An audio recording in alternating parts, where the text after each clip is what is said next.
Hello, hello, hello. Hello, everybody. Oh my goodness, this is so exciting. So I am here live in the Women Helping Women Entrepreneur Group. This is my first time going live in this group, which is super exciting. I've been a member for a very long time. Normally, I go live in my craft commerce community, so I'm not a stranger to going live, but this is new because I have this new audience and new people to speak with, so I'm very excited. Today, what we're going to talk about mainly is how to have success selling on Etsy. So I know that this is a large group full of all kinds of amazing women entrepreneurs. This specific live is really focused on those who are growing a business, an e-commerce business, selling things that they make. It's more directed for makers, artists, creatives, designers, those that work from home, make something, and then try to sell it online. So these are the people that I'm speaking to today. And I have a lot of exciting things to talk about and to cover. I'll tell you a little bit about me first, but before I do that, let me know who's watching, where you are from. Let me know in the comments where you're from. I live in Apex, North Carolina. It's just outside of Raleigh, so a lot of people don't know Apex specifically, but they're familiar with Raleigh or Durham. I live right in that area. It has been incredibly hot lately, although I think it's been incredibly hot for everybody across the United States. We're all in this crazy heat wave. So I'm looking forward to maybe going to the pool a little bit later today to kind of cool off. I'm going to get kind of set up here while everybody is logging on, and you just tell me where you're coming from, where you live, where you're watching from. And I'm going to get set up so that I can be sure to see your comments and to make sure that I'm live in the right group and all of that good stuff. So just let me know kind of where you're from. All right, let's get set up here. How many of y'all are moms? I have 3 children. One, hello, Christina. Oh my gosh, I didn't know you were in Arizona. That's awesome. Super cool. Okay.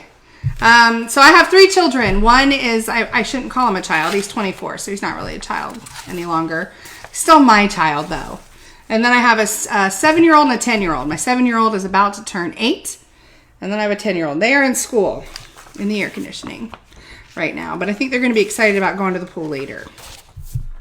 All right. Hi from Canada. Hello. You have 3 children too? Look at that. And your name's Sarah, spelled the proper way, may I add. It's not finished without the H. Okay. All right. I see everybody. I can see the comments. So we are good to go here. Make sure I am muted. I love this. This software is called Ecamm. I'm using the Ecamm software. And you know what's cool about it, for those of you that do live videos, it's so helpful because I can share my screen. So a little bit later, after we talk about all the things about e-commerce, I'm going to do a live Etsy shop critique for a lucky viewer. If somebody's watching and you have an Etsy shop and you would love to have your Etsy shop critiqued, it does make you feel like you're on the spot a little bit, but it's super helpful. I can give one away later on after we cover what we need to cover, and I can share my screen and you guys can all walk through the Etsy shop with me. So super fun stuff. Hi, Laura from Michigan. Woo woo. Hi, Amanda. Hi, Michelle. Oh my gosh, my flourishers are watching. Very excited. Okay, so I just kind of want to start, let you guys know who I am. Okay, my name is Sarah Sewell. I am the founder of Flourish at Artisan Indie, or the Artisan Indie brand.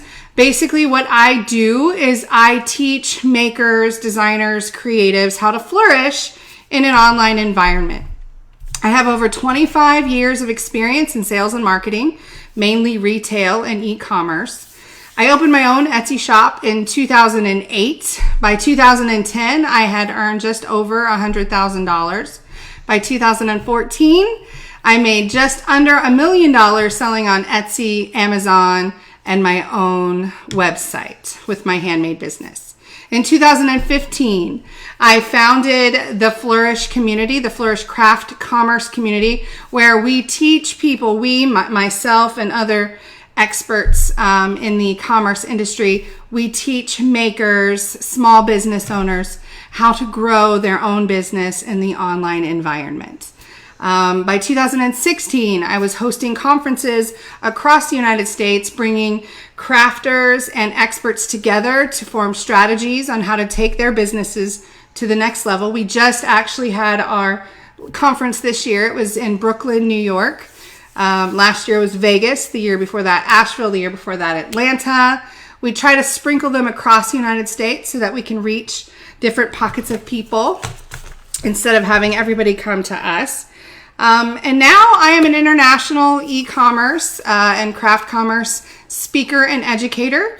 I have online communities that meet and discuss their businesses. I go live in groups like this to educate people on selling on the Etsy platform. And I'm just loving life, really. And I'm glad to be here with all of you. It's so nice that technology allows us to meet with people like this without having to travel. It's quite fantastic. So I would love to know right now who that's watching, who currently sells on Etsy. If you currently sell on Etsy, let me know what you make, what you sell. If you don't sell on Etsy, but you're thinking about, let me know that too. And also let me know what you make because it's super exciting. So there's a lot of drama and news around Etsy right now, out there in the news. Etsy has implemented a free shipping guarantee, which has gotten a lot of people all upset. So you might see a lot of stuff out there in groups, kind of negative stuff about Etsy or why you shouldn't sell on Etsy. But I'm really here to tell you today that that's something you should just disregard. Etsy is a phenomenal platform. It's had year after year growth. People in my craft commerce community are growing in leaps and bounds. Using and utilizing the Etsy platform. And although sometimes they make changes that aren't so comfortable with people that have been selling on there for a long time, it is just kind of a cost of doing business. It's their platform and they can make the rules and they can make changes, and we just need to do our best to be flexible and roll along with those.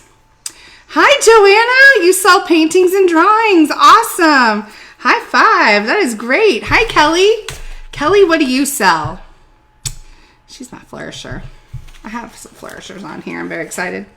All right. So what I want to do is I kind of want to talk to you about what I call the 5 pillars of e-commerce. Okay.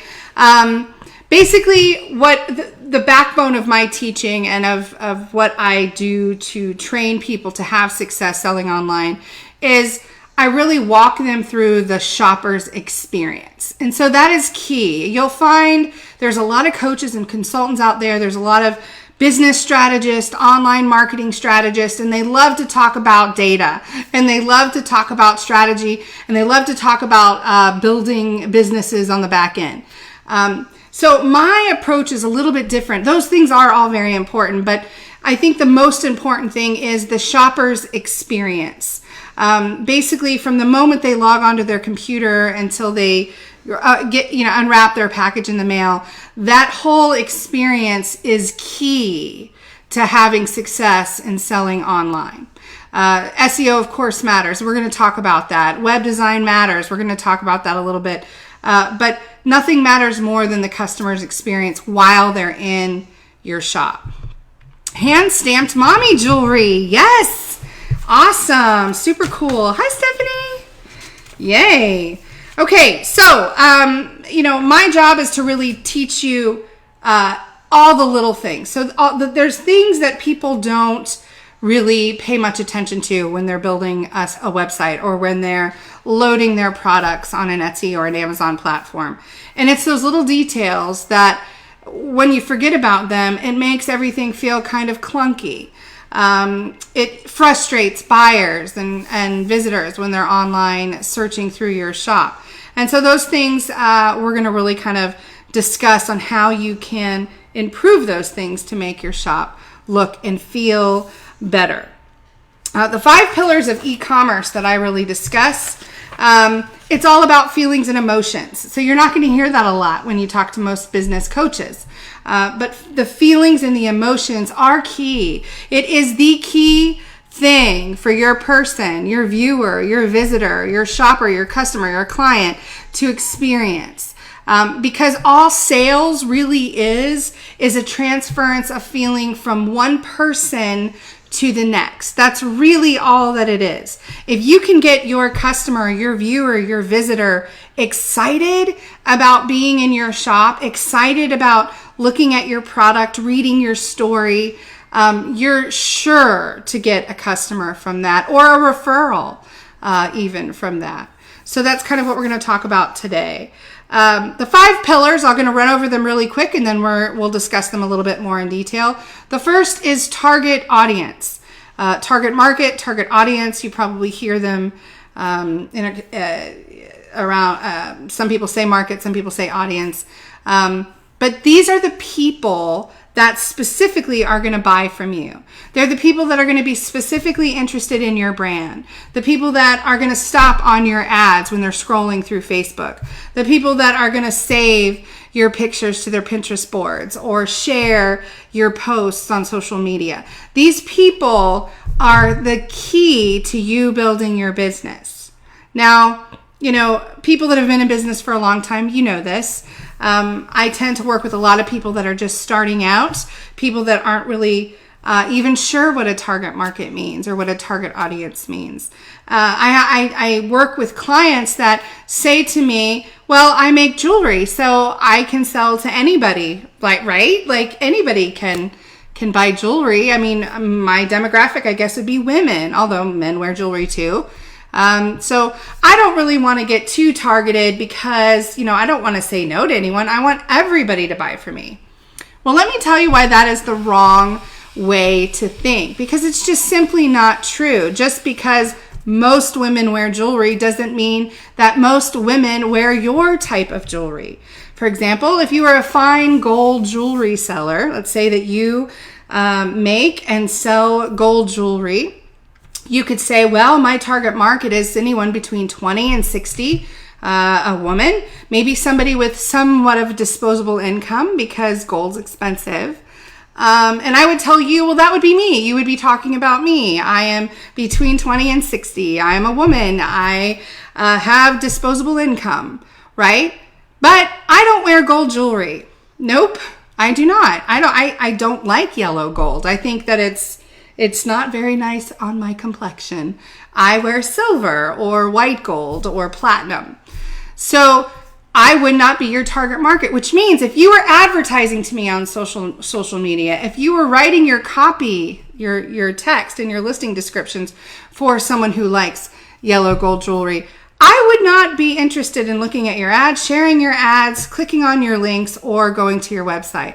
You could show a picture and it wouldn't do anything for me, right? Because I don't wear yellow gold jewelry. So your target market is somebody who very much would be interested in buying yellow gold jewelry. You want to spend your time, your marketing efforts, your writing, your photography, all of that to speak to your target audience, those special group of people that will be buying from you. Okay? So that's the first pillar. Hi, T, traditional artist, calligraphy, paintings, and illumination. That's amazing. I would love to see your stuff. That's so cool. I have to say I love what I do. I get to see the coolest products and the coolest brands, and I just love it so much. All right, the second pillar that we're going to talk about is branding, and this is something that I know that is talked about a lot, especially here in the Women Helping Women Entrepreneurs group. I think that we've all learned, especially over the last few years, how important your brand is. Now, when we're talking about handmade businesses or art businesses, even vintage sellers, your brand is everything. You are part of your brand. Unlike a big business or a big retailer or something like that, where you don't even really know who the owner is. As a handmade business, as an artisan business, you are very much part of your brand. It kind of goes hand in hand, because that's the charm and the magic of having a handmade business, is that you are the artist. You actually threw that clay on a potter wheel. You stamped that jewelry. So your story and your part of that is the foundation that your brand is built on. You have to, again, that's why the first pillar is target market, because in building a solid brand, you really need to know who your target audience is. Because when you talk about what's important in your brand, the tenets, the mission statement, when you talk about or when you start to create your branding, whether it's your logo or the graphics that you use for promotions or the words that you use when you're writing your copy, you want to be speaking to the target market, and you want to be representing your brand all at the same time.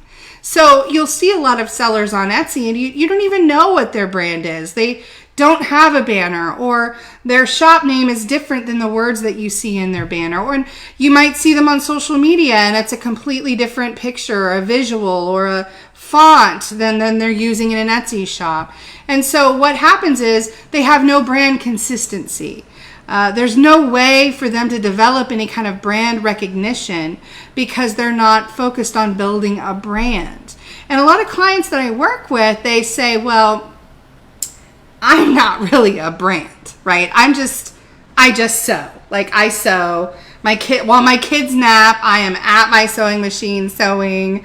I am making jewelry at night after the kids go to bed. Like, I'm not a real business, right? And so this happens a lot with a lot of Etsy sellers. They have this mindset that makes them feel like they're hobbyists. And this is unfortunate, because the arts and crafts industry represents $17 billion in commerce today. That is huge.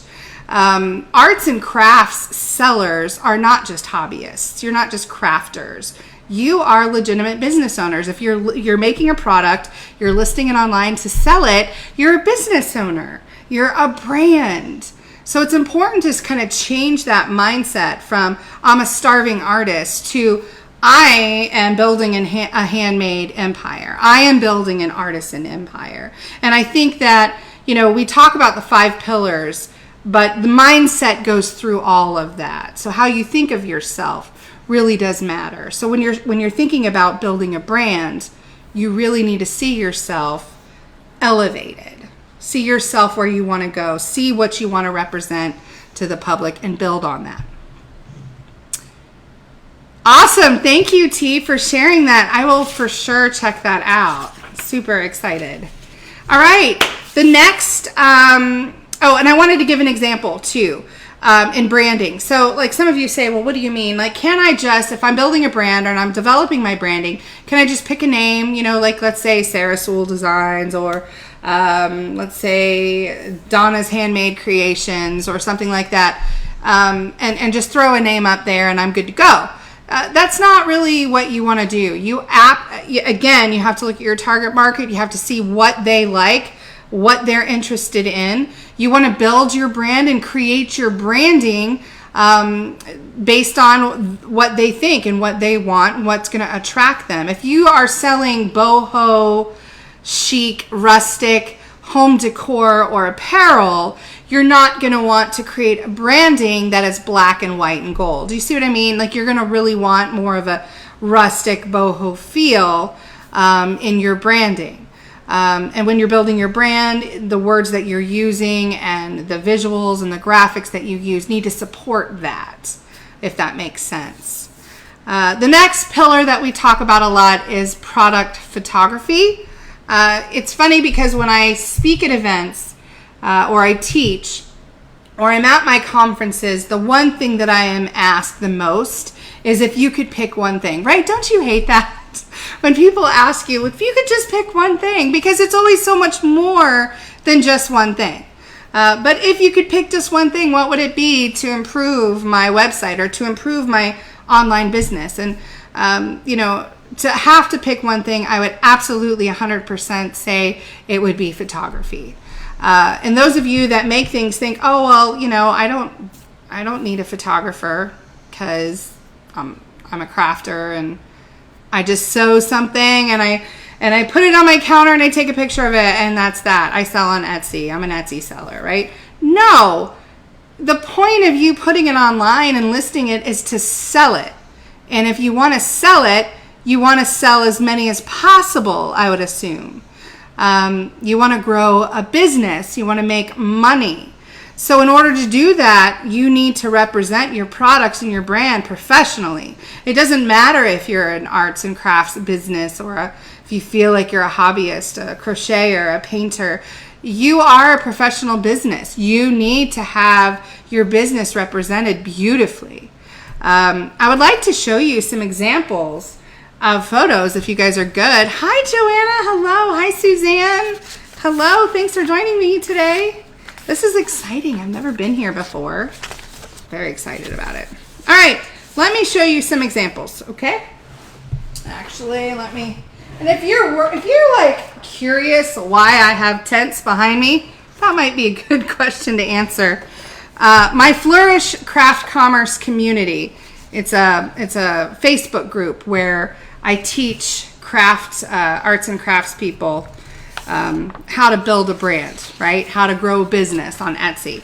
And this summer we're doing summer camp, and it is a 12-week camp where every week we discuss and we train and we educate and we teach a specific area in your business to get you ready for quarter 4, right? Because quarter 4 is it's like football season, right? It's like Super Bowl. That's when we're going to sell the most. And so we help you get ready. Like we talk about ads and promoting, and we talk about SEO and all photography, all the good stuff.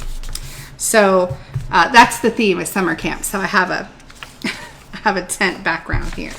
All right, so product photography, I'm going to show you some examples, okay? And I think that it's easiest to show you visuals because it's harder to describe photos in words. So this is a typical picture for Etsy sellers, all right? So let's say that you crochet, and this is a triangle scarf. I think they call it a triangle crocheted scarf. So this is a typical picture you're going to see on Etsy. The lighting is not very good. It's kind of blue. Usually an item is put on the carpet or on a towel or on some fuzzy blanket. It's weird. I don't know why people do that. Or they put it on a countertop or a table, right? And they just say, okay, here you go. Here is my product. Buy it. Okay? Buy my stuff, right? All right. This is 80% of photos on Etsy look like this. Okay? So just being in what I teach in our community is that if you could just change one thing in your Etsy shop and you could improve and update your pictures, your product photography to look beautiful, that alone will bring you so much more sales than any other change you could possibly make on your site. All right, so I'm going to show you another example. So this is the standard that you see on Etsy, okay? This is a better version. Now this is somebody staged the triangle scarf. They put it on a hanger.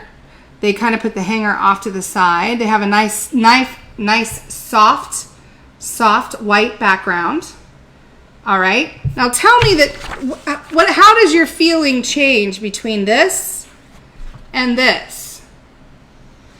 This and this. Okay, now granted these are two different scarves. I couldn't find the same scarf in the best pictures. But just see how the feeling makes you feel different. If you're shopping for a scarf, which one would you probably buy? This one or this one, right? Oh, good. I'm so glad, Sarah. Good. Yay. Suzanne says, I'm a unique gown boutique. I've been here for over 10 years. I can't seem to break out and become visible. Sister, you got to get online. Are you online? You gotta, I'm telling you, e-commerce is the way to go. It doesn't mean to shut down any brick and mortars, but it's the way to go. All right, so just notice the difference in how you feel. Now, I want to talk about some other photo examples, okay? Look at this. So this, again, a triangle crocheted scarf. Do you know what's wrong with this picture? Can somebody tell me what's wrong with this picture?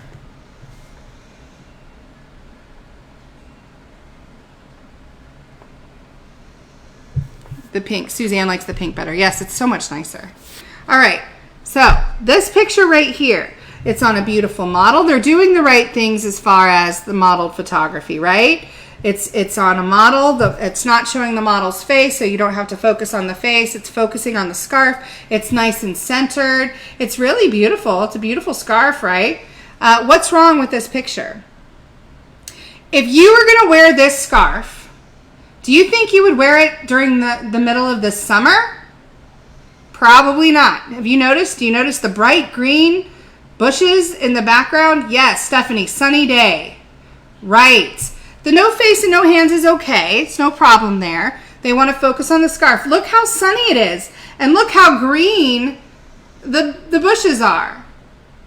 I guarantee you nobody is going to be wearing this scarf on a hot sunny day in the middle of the summer. Right? It's just not going to happen. So what happens is when you're taking product photography, you're so close to the product itself that you want to get a good shot, and you're like, oh, this is great. I got a nice model. I got it's a beautiful, the lighting is beautiful. It's all centered. It's great. You're not even paying attention to why the shopper is in your store buying it in the first place. They're probably cold, right? They're looking for something warm and cozy because they're cold. This is not going to sell your item. Now look at this. Isn't this so much better?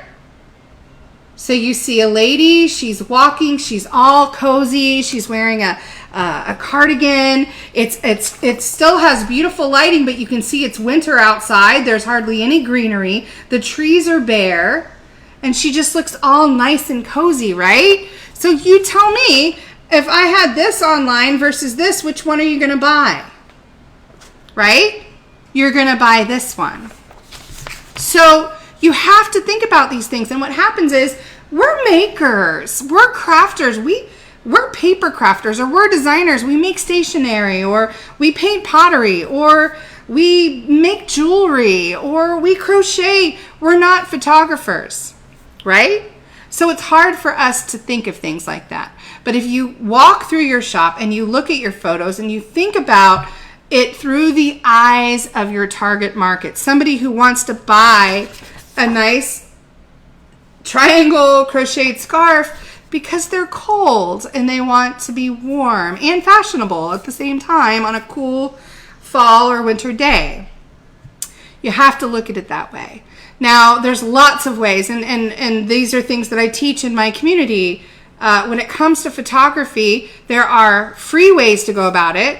There's lots of wonderful photography groups on Facebook, collab groups, like Let's Collab is one of the groups, Diamond Models, Modern Kids. There's a handful of them out there, which are groups full of photographers that you can join as a boutique owner and trade product for modeled photography. Because a lot of you are saying, oh, well, that's great, Sarah. This is nice, but how much is this going to cost me, right?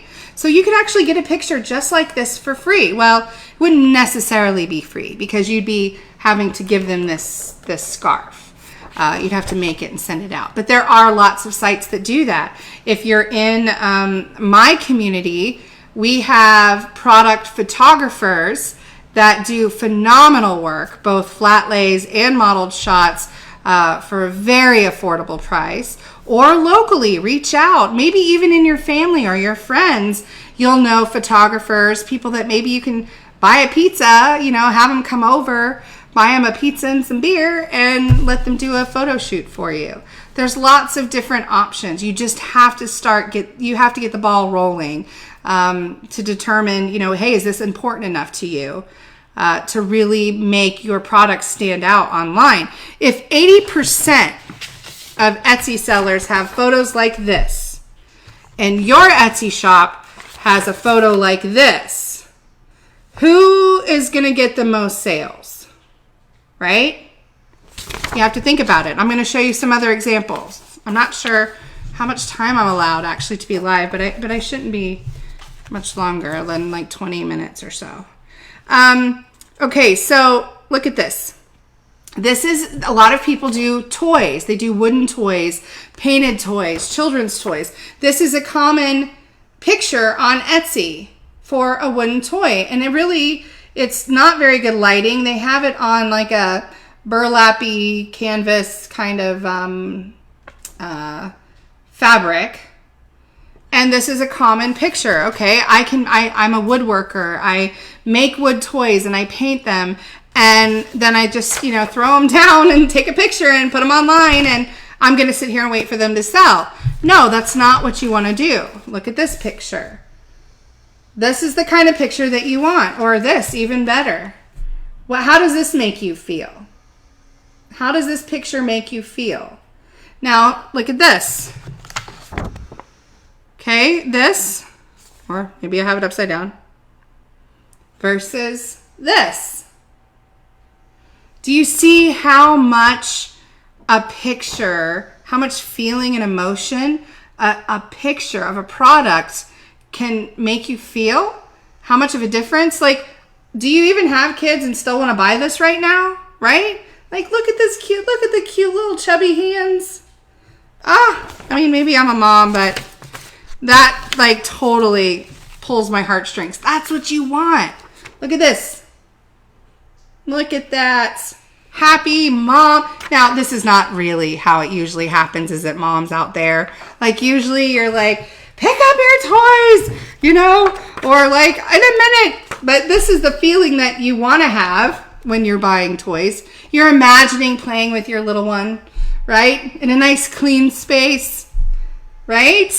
That's the emotion. That's the feeling. When I am online looking to buy toys for my children, this is the kind of feeling that I want in my head, okay? Or if I'm online buying a toy for my sister's baby who's turning 1 or 2, this is the kind of feeling that I want. And when I buy this, let me tell you why it makes a difference, not just for selling. It makes a difference in the person who's buying it. Where did it go? I'm already losing my mind. Okay, here we go. So if you're buying this versus this, what will you treasure more? Okay, so part of my advocacy with handmade sellers and handmade business is really to also encourage sustainability. Okay, a lot of our toys, a lot of our clothing, a lot of our goods and decor and gifts.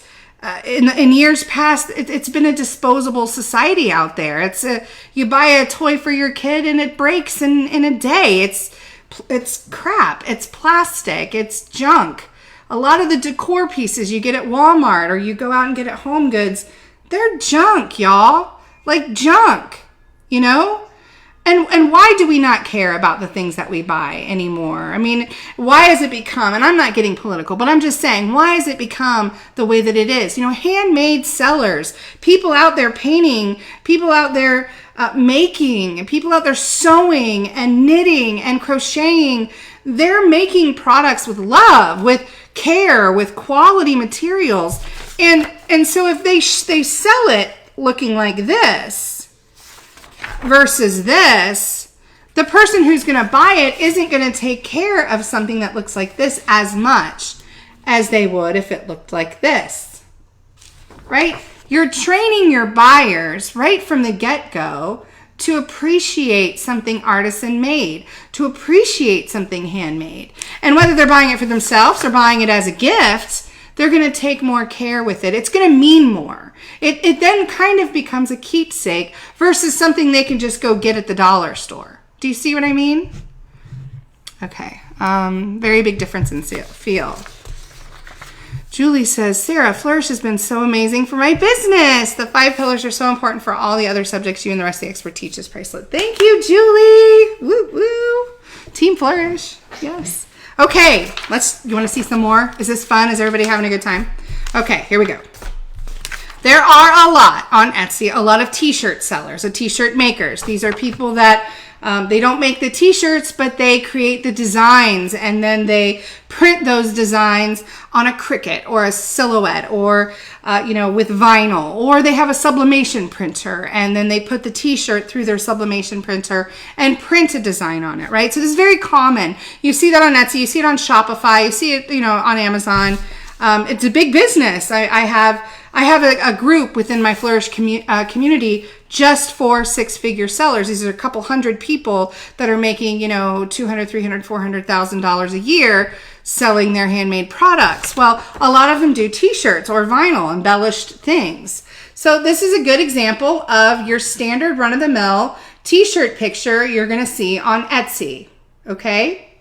Again, it's a mom. She's home. She got a Cricut for Christmas. She loves designing on her computer, and she's decided to put these awesome designs on t-shirts. Or maybe she's done that for a while and has upgraded to a sublimation printer, and she puts a lot of time in sourcing the right t-shirts that look and feel soft, that aren't brittle and hard, right? She's put a lot of time and money investing into buying t-shirts, into buying inventory, different colors, different sizes. She fills her living room or craft room, studio, extra spare bedroom, maybe downstairs basement with inventory and craft supplies, and she's now getting really creative with her designs. And then what does she do? She puts it on a hanger, throws it on some fake vinyl backdrop, and takes a picture of it and puts it on Etsy. Now, it just frustrates me because you put all of that time and energy and effort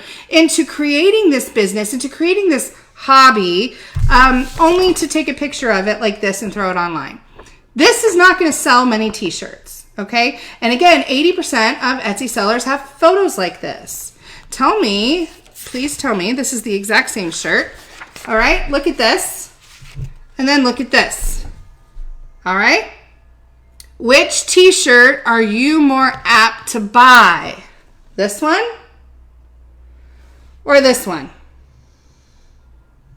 Same shirt, pretty much, a little different. You're going to buy this one. These shirts could cost the exact same thing, $24.95, $24.95. Which one are you going to buy? You're going to buy this one, right? Let's look at some other examples. This is just a regular modeled shot. This may even be a mock-up, but it's still way more professional, clean, polished, beautiful, soft than this one. I don't know if you can see. They say Mama Bear on them. All right? Look at this shot. All right? Now, I'm not saying that all products need modeled photography. The ones that we've used, I think, so far have used models. So I'll show you some here in a minute that don't use models. But it's an investment. Don't look at photography as an expense. It's an investment into building your business. All right? How are we doing? Doing good? All right, here's some more examples, and I'll because I know we need to get through the other pillars. So let me these are always so fun. Here's some examples of some bridesmaid tumblers, right? This is a big thing too now, is getting these tumblers and printing out, cutting out vinyl and putting them on the tumblers. They're really big for like bridesmaid gifts, right? So instead of those pictures, how about this one? Does that make you feel a little better? What about this? Okay, so you don't necessarily have to have model photography, but if you're selling for a bridesmaid, you want to have that same kind of feeling. Remember, we talk about emotions and feeling. Somebody that's going to be somewhere light and bright for someone's special day. Somebody that's going to be spending time with their friends. Lots of smiles and laughter. That's what you want to create. Here's another example. This is a stemless wine glass that has been done and coated with glitter and some other things, and then they put the vinyl on there. This is a picture that you can find on Etsy. Or there's this picture, right? Or you say, I don't have the models. How about this one? You want soft, light, bright. You want to create the mood, the feeling, the emotion that you want your buyers, your visitors, your viewers, your customers, your shoppers to have. Okay? So let's move on to the next thing. That was just, I wanted to show you guys some examples. It's easier to show you in picture form. What about SEO? Now you hear SEO all the time. When it comes to handmade businesses that are selling and representing their brands online, SEO is very important. It comes into play a lot. So SEO is short for search engine optimization. Now, when you're talking about Shopify, Squarespace, WordPress, other kind of platforms that are not on marketplaces like Amazon or Etsy, they have their own set of rules for SEO, their own special areas where they can put keywords in their tags or their meta tags. On Etsy, there are specific areas that you can optimize with keywords in your Etsy shop that can get your shop found on Etsy search. So it's important. You can list all you want on Etsy. You can put product after product after product. You can have your branding set. You can have your photography looking beautiful. But if you don't have those listings or that Etsy shop programmed with the right keywords, you're not going to get found in search, which means that you could have this beautiful shop on Etsy, but you're showing back in a couple hundred pages. Nobody's seeing your stuff. You're not getting any traffic to your shop. So then you're not going to get any sales unless you're directing your own traffic. That's a whole nother issue. So SEO really helps you optimize your shop, your listings to be found organically through that search engine's search. So a buyer logs on to Etsy, they go to the search bar and they say, I'm looking for a black leather crossbody purse or a black leather purse. You want to have in your listings black leather purse. Those three keywords together as what they call a long tail keyword. You have shop section titles on the left side of your shop. You have your listing titles and you have tags down at the bottom of your shop. And when you create your listing, you'll see those places. You want to put long tail keywords in those sections in order to have your best odds at being found through search. There's a lot of other things that go into SEO, like your shop health, whether or not you're offering free shipping now, whether or not you have your about page filled out completely with photos and with copy, how recent your items are. Are you updating your listings? Are you refreshing them? Are you renewing them? Are you adding new product? How many people are in your shop sharing and saving and favoriting your items? Are your items being pinned on Pinterest? All of those things affect the health of your shop and affect the algorithm and how Etsy determines on where to rank your page and your listings. I know this can get kind of boring, but it's very important when we talk about selling online, selling on the internet, because ranking means everything, really, at that point. The fifth pillar is I kind of combine it, copy and pricing. So within our Flourish community, we talk a lot about charm pricing. Charm pricing is key when you're selling something online. That is where you end your prices with a 99 or a 95. There's been thousands of tests done. Charm pricing is also called psychological pricing. And it just shows that the conversion rates are higher when you have price points that end in a 95 or a 99. And also there are certain price increments that will get you higher conversion rates as well. They tend to be in $5 increments over $20, so $19.99, $24.99, $29.99, so on and so forth. You can read a lot more about that, but it's super important when you're selling online. A lot of Etsy sellers and crafters and hobbyists, they tend to want to price in whole pricing. But when you do that, you're not really you're saying it's easier for you. It's easier for me not to charge cents or to have, odd numbers. As a seller, to me, it's easier. I would think it's easier to buy something that way, but you're not really thinking from a buyer's perspective. And a lot of people will say, well, I don't like the 99-cent price point. It feels like playing games and it's just a penny difference. And what does it matter? Well, it does matter because in the United States, we were taught to round up, to round down. So we don't see things in cents. We see things as over or under. It was under $25. It was over $20. Do you see what I mean? And so all of those statements, they create a feeling within us. If you're pricing something at $27.99, you're leaving money on the table because someone that's going to buy, that's going to be interested in that item, they'll pay $29.99 for it. To them, either way, it's under $30. Now, it might be over $25, and so if they have a budget and they don't want to be over $25, then they may not buy it anyway. But if they're going to be interested in it and it's under $30, then you're just leaving $2 on the table. Do you see what I mean? Does that make sense? All right, copy. So I know here in the women helping women entrepreneurs, there's a lot of copywriters. I've seen them post. It's one of the best service jobs out there, in my opinion. I feel like a good copywriter can really make or break a business. Again, within the Flourish community, we have copywriters on our team that help our members. If you're not in Flourish, if you really want to take your website or your Etsy shop to that next level, hiring a copywriter is, again, just like hiring a photographer, it's an investment.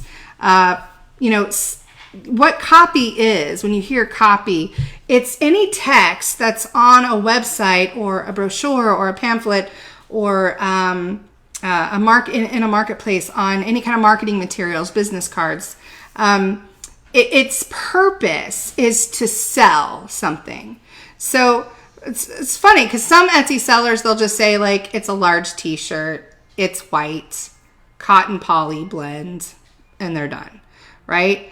There's others that will write literally a couple pages worth of, this is how you take care of the item, this is how it was made, this is where it was made, this is why you should buy it. Both of those are wrong. Your copy on the listing should be to sell the product. Your copy is like your digital salesperson. All right. It is when someone's on the page, they're already interested. They've come into your shop. They are now on a specific product or listing. They like the photos. They like the price because they see that first, right? They like the title. They're reading more. They're wanting more information. It is really the point of them reading that is for them. They're telling you, sell me, sell me. You want that yummy, delicious copy to really seal the deal. The care instructions and all the FAQs and the shipping and all, that can go on the snippet that gets sent to them after they purchase. That can go in that email that gets sent out. Thank you for purchasing from my shop, and then have all that information. The listing copy needs to be kept succinct. It needs to be, those yummy words that really get people to say, shut up and take my money. You know what I mean? So that's so important. All right. So that is basically the gist of it, y'all. That is, I don't think I have any more notes. Do I? Those are the 5 pillars of e-commerce: target market, branding, product photography, SEO, copy, and pricing. Okay. Those things, if you can master those areas in your shop, and it doesn't matter if it's an Etsy shop, if it's a Shopify, a Facebook store, Amazon, whatever it is, those areas will bring you success. And you can't ignore them. You can't say, well, okay, I'm going to really work on my SEO, but I don't really have time to take pictures. Like, hey, first of all, I get it. I know what it's like to wear 50 million different hats. I do. And I'm not saying that you have to do them all at once. We can't. See, like the saying my dad used to say, which made no sense to me, was, how do you eat an elephant? One bite at a time, right? I don't know why you'd eat an elephant, but I think that saying is meant to say, when something is so large and they're so overwhelming, there's so much to do, what can you do? You can't do it all, and you don't want to quit. Just take things one at a time. In my community, we like to teach things kind of in that order. Let's figure out who our target audience is. Maybe that means you need to go on Pinterest and start a Pinterest board describing who your persona is, your target market person. You can name them. Let's say my target market's name is Linda, and I'm going to create a board called Linda, and I'm going to pin to this board whatever I think Linda would like. Maybe where she lives, maybe what kind of clothes she wears, maybe what kind of jewelry she wears, maybe what kind of food she eats. I mean, it almost sounds a little stalkerish, to be honest, but you're making it up anyway. Like, where they shop, what kind of decor do they have? What kind of car do they drive? And you might say, well, how do I know all this? Well, you'll know. You have to ask. Ask your community. Ask on your Facebook page. Take polls. Get information from people that see you. If you set up at craft shows, talk to them. Don't say hi and wait for them to come ask you to buy something. Start a conversation. Get a lot of information from these people. The more you know and the more intimately you know your customer, the better you can market to them, the better you can develop products, the better you can speak and write copy, the better you can take photography, because everything you do is going to be seen through their eyes. So it's so important that you know how to do that. What do you got? Hi, Kimberly. Hello. I just thought today about trying an Etsy store. I hope I win. That would be my dream come true. Woo, woo.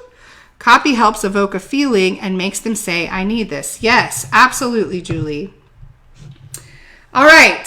What I would like to do, if anybody is watching that has an Etsy shop, I have this really cool thing on my eCam here where I can share my screen.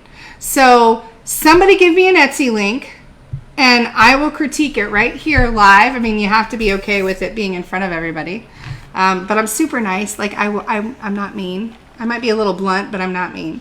So if you want, why don't you post your Etsy shop link, and I will critique here, and we'll walk through your shop, and I'll show you maybe some areas that you're doing really great with, and then I'll show you maybe some areas that you need a little work on, and see what we can see. If anybody is interested in learning more about what I talked about today, I highly recommend that you join our Flourish Craft Commerce community. If you are an artisan, if you are a maker, if you sew things, if you crochet things, if you paint, if you work with wood, if you design t-shirts, whatever it is that you do for your creative business, joining Flourish is one of the best investments that you can make for your business. My Flourish community, it's less than $20 a month. There's no contract. You can cancel anytime, although you probably won't. Most of the people that join us have been there for years. It's a community of like-minded people that know exactly what you're going through. We have a team, what we call the Flourish Hive, of over 40 experts and advisors. These are web designers, SEO experts, copywriters, graphic designers, product photographers, PR experts. I could just go on and on and on. Facebook, Instagram, Pinterest marketers, virtual assistants, people that are dedicated and passionate in helping small businesses grow, small creative businesses grow. I'm live there every week. We have weekly topics. We have all of our training filed in our units. It's just a fantastic community to belong to interact with. We have local meetups, regional meetups, national meetups, global meetups. If you're in the UK or Canada, don't worry, you can participate too. We have lots of members all over the world. We would love to have you. You can go to my website there, www.artisanly.com, and sign up. I don't think that you'll be sorry at all. But yes, you can absolutely join. I'm getting branding done, Alina, right now, but here's where I'm at right now. Pictures much improved. All right, so we're going to look at Michelle's shop, Designs by Shell H. Designs by,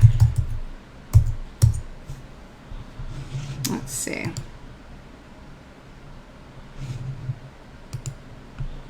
Let's see if I can do it this way. There you are. All right. I will go ahead and I'm going to critique Michelle's shop. Now, to be fully transparent, I know Michelle. She is already in my Flourish community, so I'm going to hold her a little bit more higher standards than if this was just somebody that I didn't know. She has been in Flourish for a while, so she should have a beautiful Etsy shop. No pressure or anything, Michelle. So let me share my screen, and then you guys can watch me walk through Michelle's shop. All right, here we are. Okay, so Michelle Harlicker. She has been in Flourish for a while. She is an awesome maker, a designer. I know that she has a lake house that she absolutely loves. It's something that she is very much into. So I'm kind of excited to see what she's got going on. Now, what she did say, and I think she said this here, let me get here. She said, I'm getting branding done with Lena right now, but here is where I'm at. So, designs by Shell H, individually handcrafted rustic wood signs. Okay, so let's talk about branding right now. And I know that she said, I'm getting branding done by Lena. So I don't know if this is her new branding or if this is her old branding. I'm not sure. But I can say, if the tagline says individually handcrafted rustic wood signs, and then I see some of these signs here, I don't really get a handcrafted rustic vibe from her branding. So her branding is more kind of light, kind of makes me think of wedding stationery a bit, right?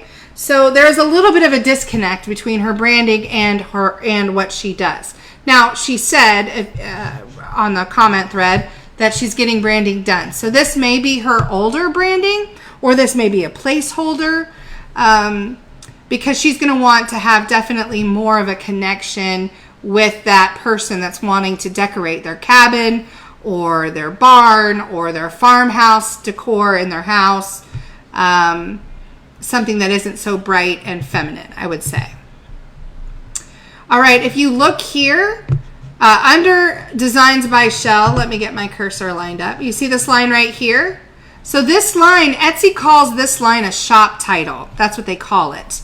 But really what it is it's a way for you to program your Etsy shop to be found in the Google search, right? So using keywords in this line of text will really help you boost your ranking on Google. So she has handmade distressed rustic wood signs. Great long tail keyword, very targeted. It lets people know what they can expect to find here, and there's a great keywords to share on Google.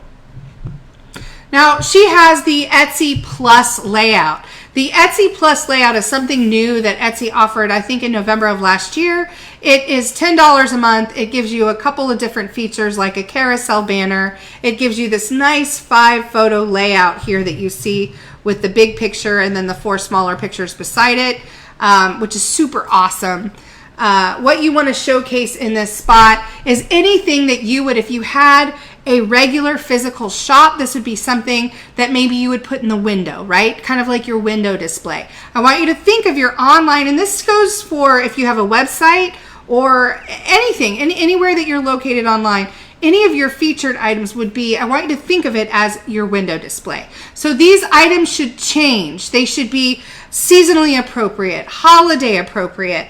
Right now, where are we? We're like towards the end of July, so wedding season is big right now. Back to school is big right now. Vacations, going to the lake, right? Going to the beach, those kinds of things. Always try to stay 1 to 2 months ahead and current with the season.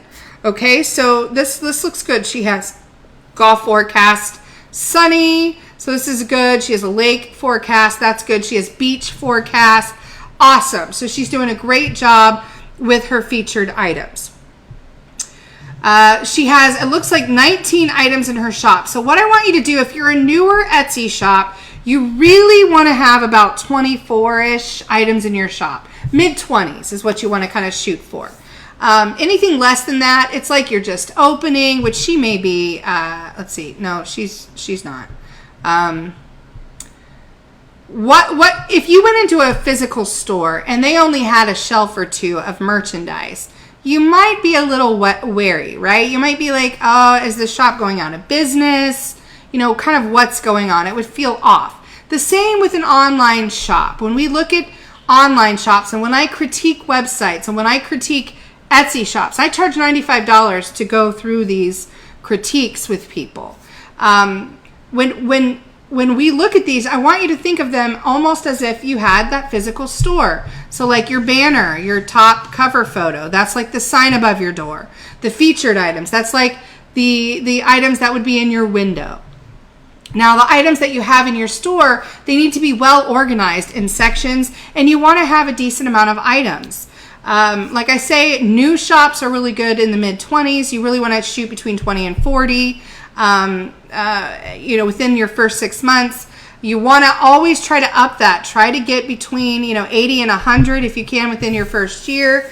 I don't think that there's a magic number that really enacts the algorithm. You'll hear people say, oh, you need to have at least. I don't think that's the case, but you do want to have enough product in your shop that people can take you seriously. The one thing that e-commerce, the one big challenge that e-commerce shop owners always have to deal with is, can I trust this store?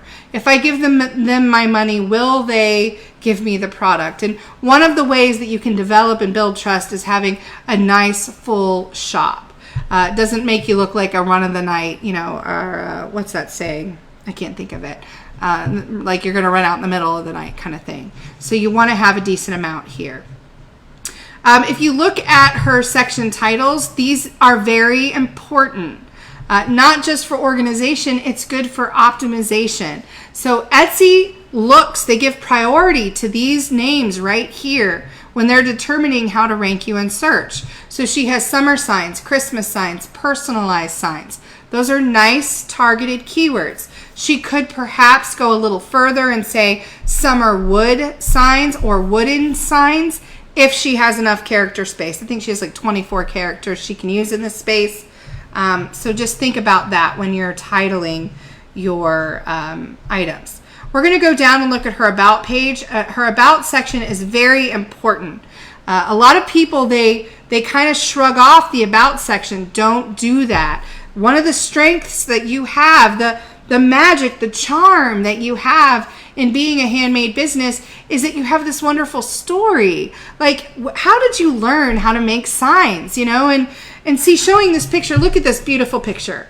Look at this picture of Michelle. She's smiling. She's in her workshop. She's got a mask on. She's got wood in the background. You might think, oh, Sarah, this isn't a very professional photo. It is a great photo. This photo adds value to what she's selling. It adds value because now you're not thinking of these signs coming down an assembly line. Like, this is Michelle. She's in her shop, probably in her garage. She's got all this wood and all these materials and all these tools, and she's legit cutting this stuff herself. That all of a sudden makes that sign worth so much more than it did just coming down the pipeline. She's showing you her wood blanks, the things that she's cut before they're ready to paint, which is good.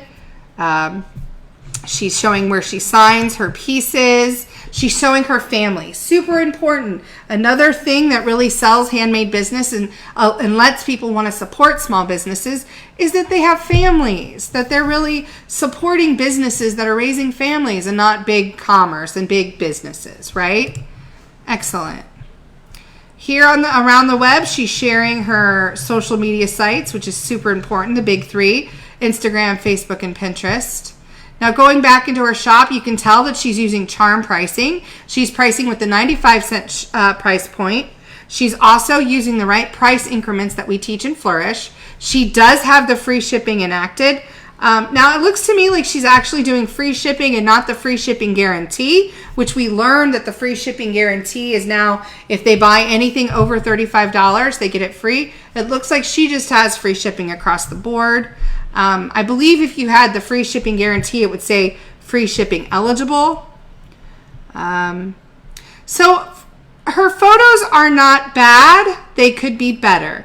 The photos have a very kind of like, kind of an orangey tint to them, or they need to have, I think the white balance needs to be a little bit more, it just looks a little yellowish to me. And I think if you could put, and Michelle, since you are in Flourish, you could probably put these through Page Lines actions and make them look a little bit more light and bright. So I would say that everything that I see so far, her photography probably needs to be worked on the most. Now, they're not horrible. They're a lot better than most signs that I've seen out there, but I still think that there could be they should be a work in progress. You got a little bit too much stuff, I think, around the sides of these pictures. So specifically your Christmassy ones, I would cut these down a little bit. It's okay to have like a little pine cone and a little bit of a pine tree on the side, but you have a little bit too much. So it kind of takes away from your pictures themselves. And let's take a look at your SEO. Okay, so here it looks like she's using short and sweet titles. This is actually something Etsy recommended about 6 months ago. They really wanted makers to get away from the long, full titles and kind of move towards the short and sweet titles. Now, so far in our testing, we have seen that has not helped anybody. So we still do recommend that you fill out your titles as best as you can. You don't have to fill them completely, but you want to make sure that you're using a good amount of keywords. So she has Green Lake Life State Wood Sign. Nice long tail keyword there, but she really should put space dash space, lake house decor, space dash space, wooden lake sign, let's say, or wooden lake wall decor, where she's using two or three different long tail keywords, trying to capture traffic from all different places, not just those looking specifically for a Green Lake Life State Wood sign. Your copy, let's see. All the lake life. This made to order and rustic lake life sign is a fun piece of decor for your favorite getaway. Yes, so this is that yummy copy. Customize this with the silhouette of your getaway's state location for a personal touch. This hilarious farmhouse style wood sign helps you and your guests celebrate sunny days of boating, swimming, and living the lake life. That is a good, well-written listing copy. She's selling the story. She's painting the picture. Like, she's selling a sign, but that's not really what she's selling. She's selling a weekend getaway with your friends. She's selling a family vacation with your kids. That's what she's doing with that copy. It's fantastic. Now this, like, good to know info, custom made, all this other kind of stuff, this could be too much. Like, she already sold the sign. If she wants to put some specifics in there, that's okay. And I do like that she's using kind of bullet points here, but it's kind of a lot of copy, right? Like, I have to scroll even to get to the bottom. And so when customers see that, they're not going to want to read it all. And that's what happens. And then they just kind of skim over it. And then they're not reading the important part that you want them to read, which is that first paragraph. So it's important for you to kind of try to keep your copy to like 2 paragraphs if possible. I do like that she is doing some linking here, as you can see in her shop. She's saying explore more rustic wood signs to add to your dressed farmhouse decor, and then a link there, which is fantastic. So what that does is that kind of creates some interlinking, which also strengthens your SEO. So overall, I think her shop is beautiful. I think she needs to update her branding so that it speaks more to her target market. Her photos have, like I said, a little bit of a yellowy tint, orangey, peachy tint to them. I think her white needs to be balanced out a little bit better. She needs to add more products to her shop, at least list them down here in her shop section titles. Add a little bit more SEO. Copy looks pretty good, but maybe cut it down just a little bit. So, oh my goodness gracious. Here we go. Yes, this is the old branding. Awesome. Yay. Okay. I've been narrowing my products to a more specific target market and working on adding new items. Excellent. Yes, I bought Paige's presets. Excellent. See, you're doing all the right things. That is fantastic. Okay, let me get back over here to me. All right, you guys. So, gosh, I hope that you gained some information today from watching this video. I know that I've been a little over an hour, and I think that's all I was given to go live. So I'm going to go. Again, if you would love to work with me, if you would love to join my community, visit my website, www.artisanindie.com. I'm more than happy to help you build your creative and handmade business into that handmade empire that you dream of. All right. Thanks so much, you guys, and have a wonderful week and happy selling. Bye.